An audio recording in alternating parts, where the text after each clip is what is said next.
Hello नमस्कार दोस्तों, मैं दीपक कुमार और दीपक जीएस क्लासेज में आपका स्वागत है। आज का हमारा टॉपिक रहेगा भारत शासन अधिनियम 1935।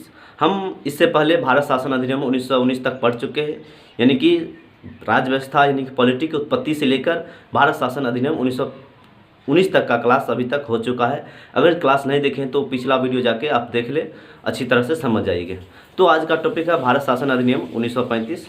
तो जब भारत शासन अधिनियम 1935 आया था तो उस समय कौन कौन था? जॉर्ज पंचम। कौन था? जॉर्ज पंचम। और वायसराय लॉर्ड वेलिंगटन। वायसराय कौन है? लॉर्ड वेलिंगटन है। देखिए, भारत शासन अधिनियम 1935 को हम इसे मील का पत्थर भी कहा जाता है। ये मील का पत्थर भी साबित हुआ है। अब मील का पत्थर मतलब क्या होता है? मील का पत्थर मतलब होता है जो बहुत ज़्यादा प्रभाव छोड़ता है, यानी कि जिसका बहुत लंबे समय तक प्रभाव रहता है, मतलब वह मील का पत्थर होता है। इस मील का पत्थर कहे जाने का इसमें कारण है क्योंकि हमारे संविधान में बहुत सारे प्रावधान है ना, इसी एक्ट से लिए जाते हैं। हमारे संविधान में बहुत सारे प्रावधान हैं जो भारत शासन अधिनियम 1935 से ही लिए जाते हैं, इसलिए हम इसको मील का पत्थर भी कहते हैं। देखिए, जब ये भारत शासन अधिनियम 1935 आया था तो उस एक्ट में प्रस्तावना की, लिखित संविधान की, मौलिक अधिकार की और मौलिक कर्तव्य की, इस सब में से किसी का भी चर्चा नहीं किया गया था। इस समय से किसी का भी बात भारत शासन अधिनियम 1935 में नहीं किया गया। क्वेश्चन एग्जामिनर फंसाने के लिए दे देता है कि भारत शासन अधिनियम में प्रस्तावना की बात किया गया है, लिखित संविधान की बात किया गया है और मौलिक अधिकार की बात किया गया, और एक और ऑप्शन दे देगा जो इसमें किया गया है। तो इसमें स्टूडेंट समझ नहीं पाता और गलत मार देता है। इसलिए आप ध्यान देख लीजिए, इस चारों में से किसी का भी भारत शासन अधिनियम 1935 में बात नहीं किया गया। क्या? प्रस्तावना, लिखित संविधान, मौलिक अधिकार और मौलिक कर्तव्य, इस सब का चर्चा नहीं किया गया। देखिए, जो एक्ट है इस बहुत लंबा और विस्तृत दस्तावेज था। क्या? एक लंबा और विस्तृत दस्तावेज था। जब दस्तावेज था तो इसको अलग अलग पार्ट में बांटना पड़ेगा। तो क्या होता है, इसको 14 भाग में, 321 धारा में और 10 अनुसूचियों में बांटा जाता है। क्या? 14 भाग था इसमें, 321 धाराएँ थी और 10 अनुसूचियाँ। किसमें? भारत शासन अधिनियम 1935 में। देखिए, इसको हम संवैधानिक निरंकुशता वाला एक्ट भी कहते हैं। क्या? संवैधानिक निरंकुशता वाला एक्ट कहते हैं। अब क्यों कहते हैं संवैधानिक निरंकुशता वाला एक्ट, तो आगे इसका जो प्रावधान है उसमें आप समझ जाइएगा क्यों कहते हैं। देखिए, अगर जो आपको, जैसे कि कोई क्रिकेटर है और उसको बैट और बॉल दोनों की आवश्यकता होगी। अगर आप उसको बहुत महंगा बैट, समझ लीजिए उसको 20,000 का बैट दे देते हैं और बॉल देवे नहीं करते हैं, तो क्या उसके लिए अच्छा रहेगा? नहीं रहेगा। वही बात एक तरह समझ लिए इसी भारत शासन अधिनियम में भी होता है। अगला अभी समझ जाइएगा। होता है कि इसके बाद अखिल भारतीय संघ की स्थापना की बात कही जाती है। क्या? अखिल भारतीय संघ की स्थापना की बात।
क्या वो अखिल भारतीय संघ की स्थापना की बात कही जाती है, जिसमें से 11 प्रांत बनाया जाता है। जब अखिल भारतीय संघ मतलब क्या हो, मतलब कि पूरे भारत को 2 पार्ट में बांट दिया जाना था। क्या? केंद्र तथा राज्य में। क्या?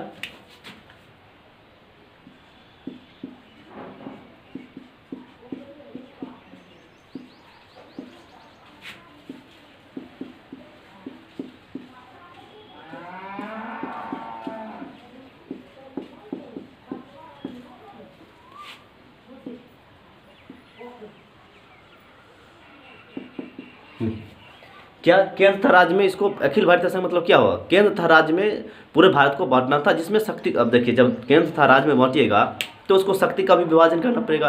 किसके पास कितना शक्ति, कितना पावर रहेगा, इसका भी तो विभाजन करना पड़ेगा ना।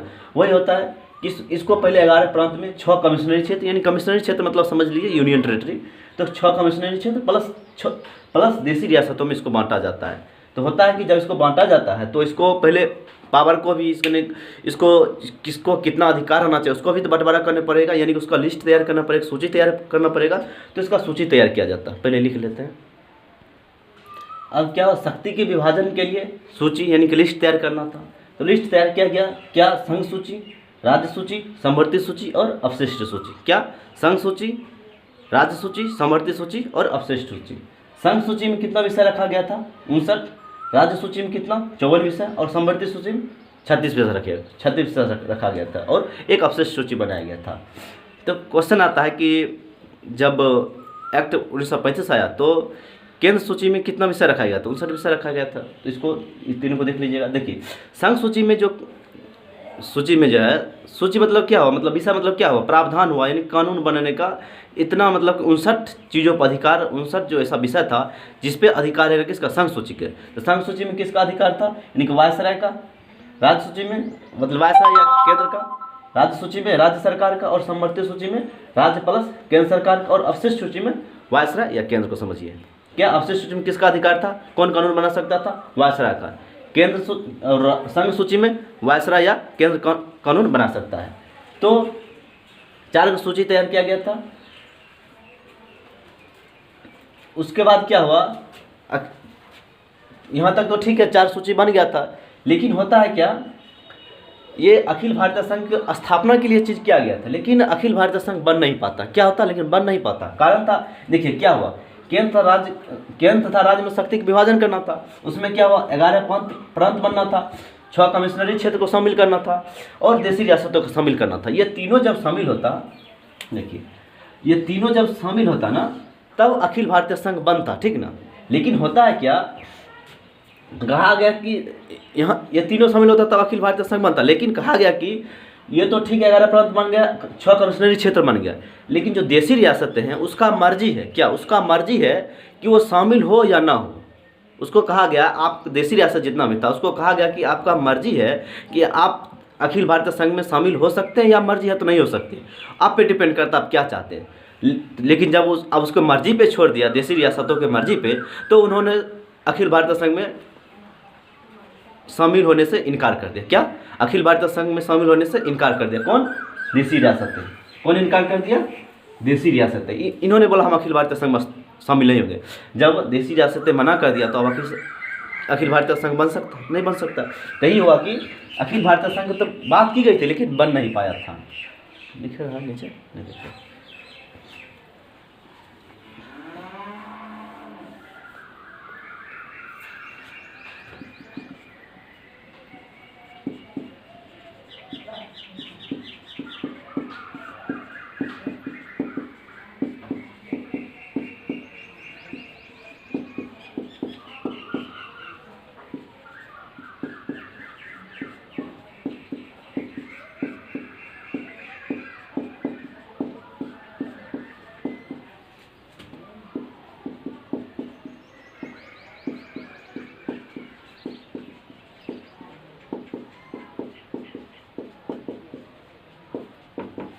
क्या हुआ?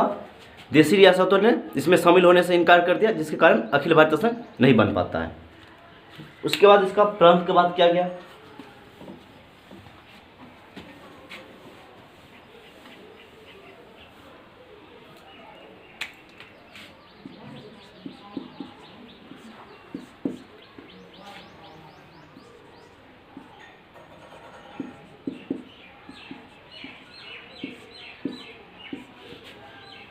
पहले सब लिख लें।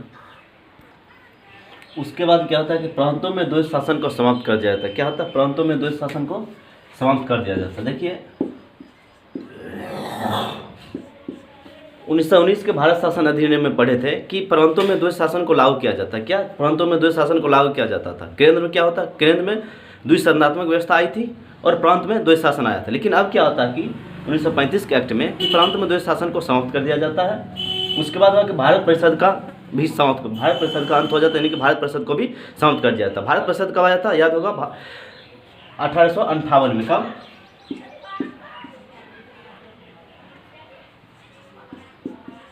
1858 के एक्ट में आया था भारत परिषद अब उसको भी समाप्त कर दिया जाता है। भारत परिषद का भी अब अंत हो गया, कब आया 1858 में, अब उसको भी समाप्त कर दिया जाता है। उसके बाद होता है कि सांप्रदायिक प्रतिनिधित्व का विस्तार किया जाता है, किस कहाँ पर, मुस्लिम, दलित, महिला और मजदूर तक इसको विस्तार कर दिया जाता है।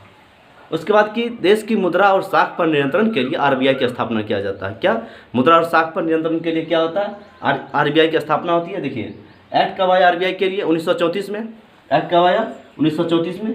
आरबीआई की स्थापना कब होती है, 1935 में। और उसका राष्ट्रीयकरण कब किया जाता है, 1949 में। ये तीनों को इंपॉर्टेंट है। क्वेश्चन आता है आरबीआई की स्थापना कब हुई है, 1935 में, और उसका राष्ट्रीयकरण कब होता है, 1949 में।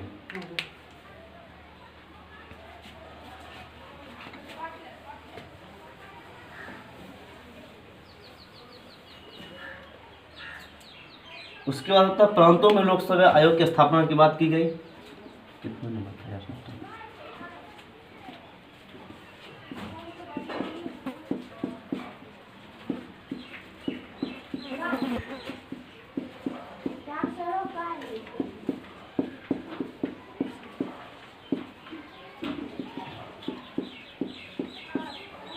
क्या होता है, प्रांतों में लोक सेवा आयोग की स्थापना की बात की गई। इससे पहले पढ़े थे 1919 के भारत शासन अधिनियम में कि कब 1919 में पढ़े थे,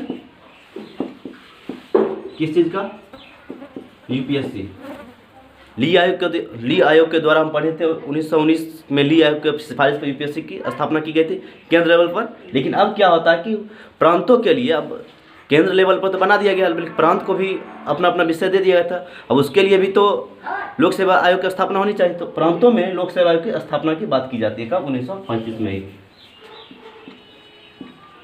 1935 में।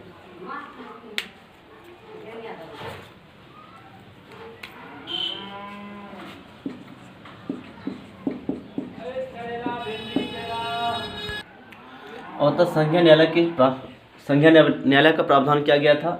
संघीय न्यायालय 1935 के अधिनियम के द्वारा ही 1937 में, कब, 1937 में संघीय न्यायालय की स्थापना की गई थी, जो इस प्रकार था। सुप्रीम कोर्ट था, हाई कोर्ट और लोअर कोर्ट। सबसे ऊपर सुप्रीम कोर्ट, उसके नीचे हाई कोर्ट और उसके नीचे लोअर कोर्ट। सुप्रीम कोर्ट की बात कर लेते हैं। सुप्रीम कोर्ट की स्थापना कभी 1937 में, कहाँ, दिल्ली में।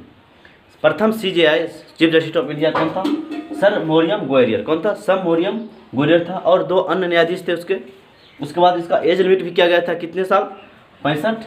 और नियुक्ति कौन करता था, सम्राट के द्वारा नियुक्ति था। नियुक्ति कौन करता, उसको सम्राट करता था। देखिए सर्वोच्च न्यायालय यानी कि सुप्रीम कोर्ट की बात की, इससे पहले पढ़े थे 1774 में सुप्रीम कोर्ट की स्थापना की, उच्च न्यायालय की स्थापना की गई थी। लेकिन उसमें बताए थे जो 1774 में जो किया गया था वो सुप्रीम कोर्ट नहीं था। जो अभी देखिए, अभी जो ये सुप्रीम कोर्ट है, ये अभी जो वर्तमान हमारा सुप्रीम कोर्ट जो दिल्ली में है, अभी वर्तमान में कहाँ है, दिल्ली में सुप्रीम कोर्ट।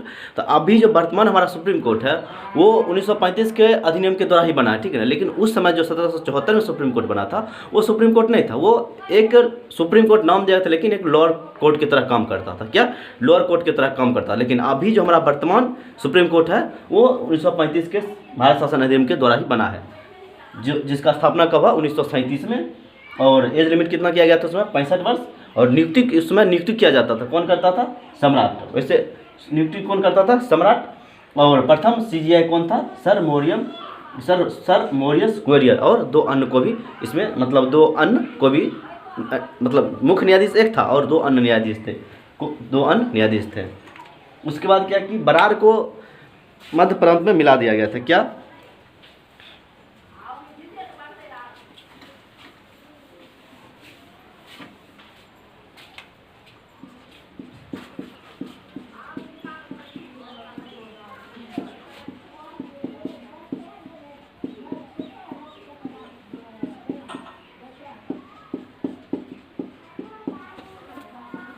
बरार को मध्य प्रांत में मिला दिया गया। उसके बाद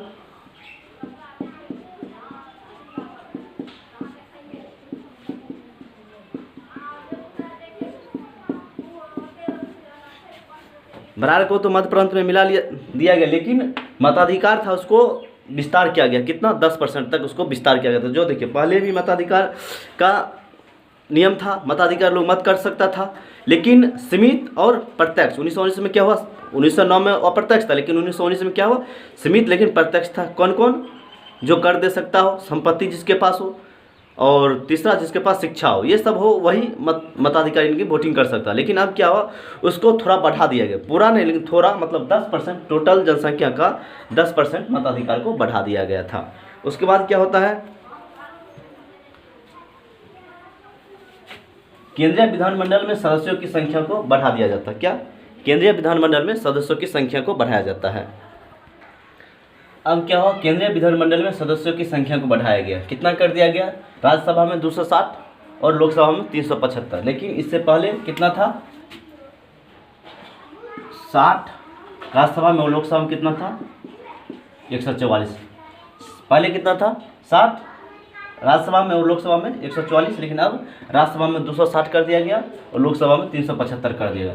ब्रिटिश संसद की सर्वोच्चता स्थापित हो गई। उसके बाद आपातकाल की जो अभी वर्तमान हमारा अनुच्छेद 352 से 360 है, तो आपातकाल का भी प्रावधान किया गया इसी एक्ट में 1935 में। हालांकि ये नहीं कि सभी आपातकाल का प्रावधान इसी एक्ट से लिया गया, कुछ जर्मनी से भी लिया गया, बहुत सारे है जो जर्मनी से भी लिया गया, लेकिन कुछ 1935 के एक्ट से भी लिया गया है। उसके बाद क्या होता है, राष्ट्रपति को अध्यादेश जारी करने की शक्ति भी प्रदान होती है, जो वर्तमान में आर्टिकल 1923 में है। किससे लिया गया, इसी से लिया गया, भारत शासन अधिनियम 1935 में ही से ही राष्ट्रपति को अध्यादेश जारी करने की शक्ति जो मिली है, कहाँ से लिया गया, भारत शासन अधिनियम 1935 से ही। उसके बाद अभी देखिए, जो बर्मा जो है, म्यांमार जिसका भी नाम है, वो 1937 में भारत से अलग हुआ था। इसी अधिनियम जब आया था, इसी के बाद 1937 में बर्मा भारत से अलग हुआ था। तो क्वेश्चन आता है कि बर्मा भारत से अलग हुआ किस अधिनियम के द्वारा, तो 1935 के द्वारा ही बर्मा भारत से अलग हुआ था। क्वेश्चन बहुत इंपॉर्टेंट है, याद कर लीजिएगा। उसके बाद कुछ कथन कुछ लोगों के द्वारा कहा गया।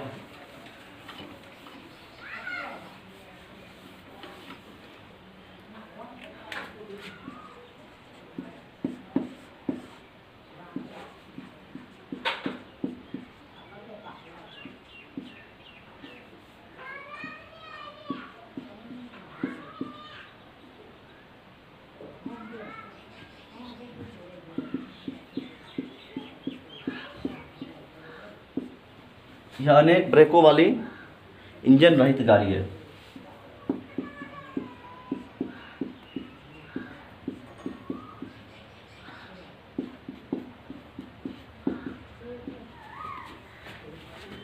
नेहरू ने क्या कहा, यह अनेक ब्रेकों वाली इंजन रहित गाड़ी है। उसके बाद कहा,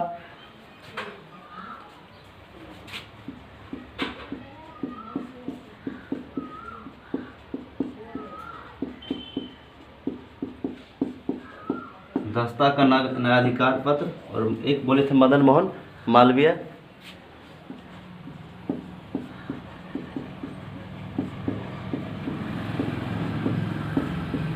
मदन मोहन मालवीय उन्होंने बोले थे यह अधिनियम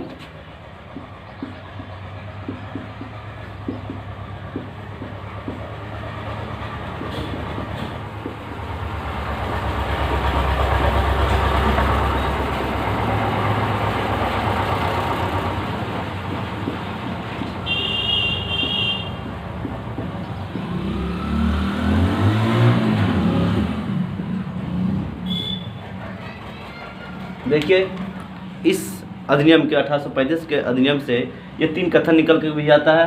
क्या नेहरू ने बोले थे, यह अनेक ब्रेकों वाली इंजन रहित गाड़ी है। उसके बाद दास्ता का नया अधिकार पत्र है, यानी कि दास्ता यानी कि गुलामरी स्लेवरी का नया अधिकार पत्र है।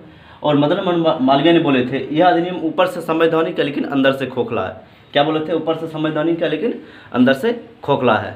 तो भारत शासन अधिनियम में इससे ज़्यादा क्वेश्चन आता नहीं है किसी भी एग्जाम में, चाहे आप बीपीएससी के ले लीजिए, कोई भी एग्जाम हो, इससे ज़्यादा क्वेश्चन नहीं पूछ सकता है। तो आज का क्लास यहीं तक। अभी वीडियो बनाने में थोड़ा प्रॉब्लम होता है क्योंकि अच्छा से सेटअप नहीं हो पाता है, तो अभी अच्छा जगह पर भी नहीं है, तो अभी कुछ प्रॉब्लम होगा, तो इसके लिए सॉरी। जय हिंद।